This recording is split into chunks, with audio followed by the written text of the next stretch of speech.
I think the first is, depending upon how well you want to do, and particularly if you're starting a company, you need to work super hard. So what does super hard mean?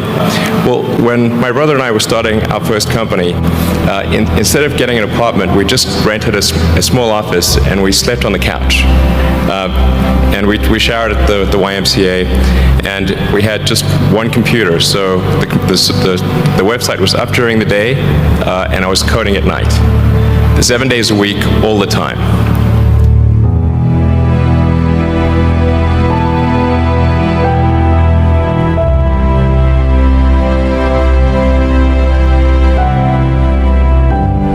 Work hard like every waking hour. That's the thing I would say particularly if you're starting a company. And I mean, if you do simple math, say like, okay, if somebody else is working 50 hours and you're working 100, you'll get twice as much done in the course of a year as the other company.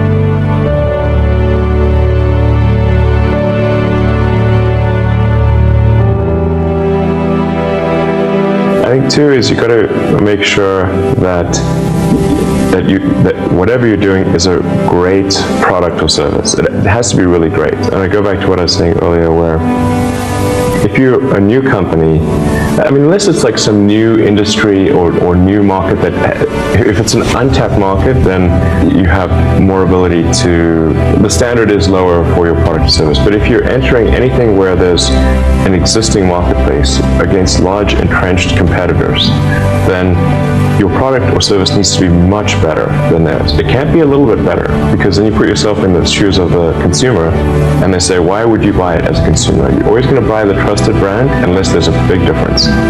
So a lot of times an entrepreneur will come up with something which is only slightly better. And it can't just be slightly better, it's got to be a lot better.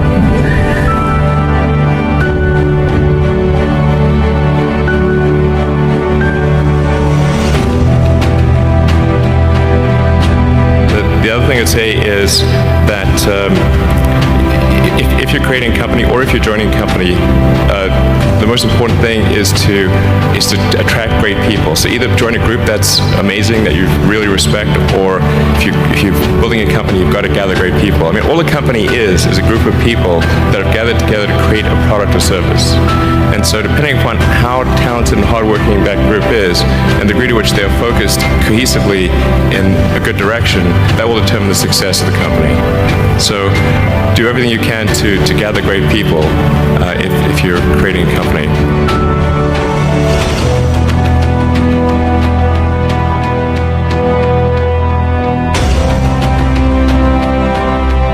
Then I'd say focus on signal over noise. A lot of companies get confused. They spend money on things that don't actually make the product better. So, for example, at Tesla, we've never spent any money on advertising. We put all of the money into R&D and manufacturing and design to try to make the car as good as possible.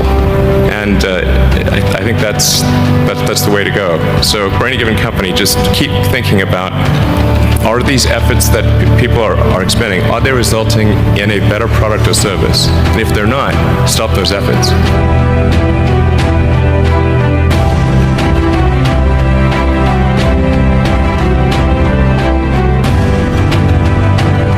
And then I think the final thing I would encourage you to do is, now is the time to take risk. You don't have, you don't have kids, but as you get older, your obligations increase. And once you have a family, you start taking risk not just for yourself, but for your family as well. It gets much harder to do things that might not work out. So now is the time to do that before you have those obligations. So I would encourage you to take risks now. Do something bold. You won't regret it.